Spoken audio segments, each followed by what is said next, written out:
Herzlich willkommen, Sianamgela, and welcome to the Bundesliga Connection with Kres Harrington on the SL Podcast in partnership with DW Berlin.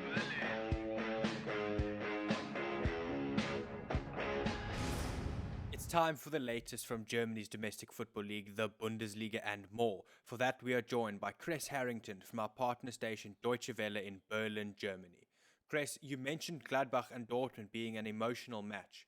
While Dortmund were missing Erling Haaland up front and Gladbach got the victory. Yeah, that was a shocking omission, that I saw when I read into why Haaland wasn't featured in that starting 11. But Marco Rose, the Dortmund coach, said it all. Once we went down to 10 men, it was all over. You saw a lot of fireworks early in the match. In my opinion, Denis Zakaria set the tone early in the way he smothered Jude Bellingham, in the midfield. I think that was important to set the tone, to show what kind of emotions they would bring to the pitch. And, I talked about the emotions, and they runneth over, in Gladbach's favor, because it was Zakaria himself who got the one in sole goal of the match, but Dortmund, they were basically chasing around Gladbach. It's difficult to defend Dortmund just in general. With 11 players on the pitch, sometimes it's difficult for Dortmund to defend. When you take a player off, it just obviously increases the type of work the defense has to do. They did their best with what they had, at their disposal. But without Erling Haaland, you could, and then there are more players also. It's not only Erling Haaland. A couple of key players at Dortmund, are out as well.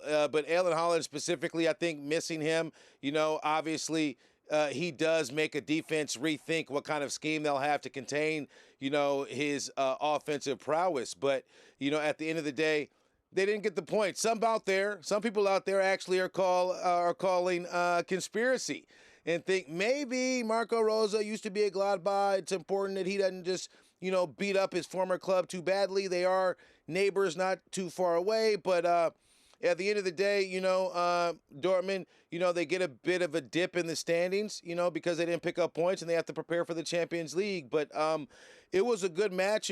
Obviously, Gladbach have to be riding high because they only had one win prior to this encounter. So the Foles, could be back at least for the next few days, riding high off emotion. Bayern had an easy victory like you predicted, but surprisingly, Robert Lewandowski was not on the score sheet. You're absolutely right. Robert Lewandowski didn't score. He had a club record going. He was actually trying to pursue a record. He had scored in 19 consecutive games. One shy, 15 of those goals came in the Bundesliga. That's one shy of a record set back in 1970. Lewandowski's a forward that's known to break records. He broke last season's record, so he was a little disgruntled. He did hit the crossbar before the halftime, but all in all, and he actually did force an own goal too. His aggressive defense forced this one goal that Furth managed to get on the score sheet, but all in all, Bayern are Bayern. They got it done with the different players. Come on, Bayern's an all-star team. Thomas Müller, Joshua Kimmich, and so forth. I think they're looking really good under Julian Nagelsmann. Julian Nagelsmann, he's feeling really good. He comes to practice riding a skateboard, okay? He's really feeling comfortable. I think he's finally in his stride right now. Obviously, Lewandowski being upset about not scoring a goal and goals like this. This was criticism he had before a few seasons ago, maybe about his selfishness and so forth. But I think of what he did defensively speaks volumes to the team. And, of course, he'll be back, to score some goals. But the important thing with Bayern Munich is they're back at the top of the table. They have everything clicking. Alphonso Davies set up a nice assist. Leroy Sané as well.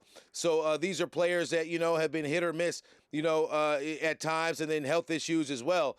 The one thing I didn't like about this game, the red card.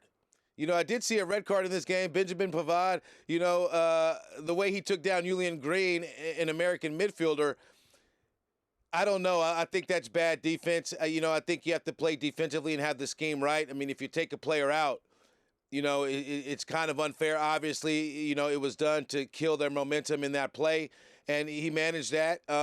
Having one man fewer on the pitch, obviously, still Bayern had an advantage, against Furth.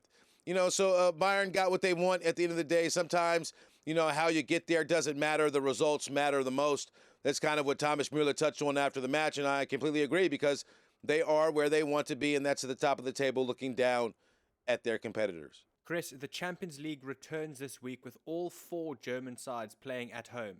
Are you expecting some good results there?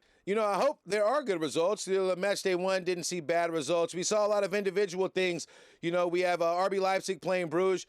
Nkunku scored a hat trick in match day 1. He scored a brace, coming off this past match day in their, landslide victory over Hertha Berlin.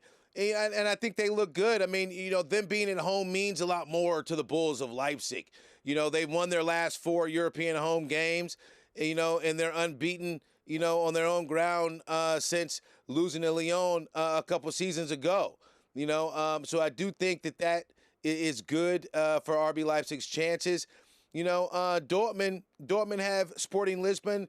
Just historically, first off, I do expect Erling Haaland to be suited up and ready. He has all these records. He's the youngest player to reach 21 goals in the Champions League.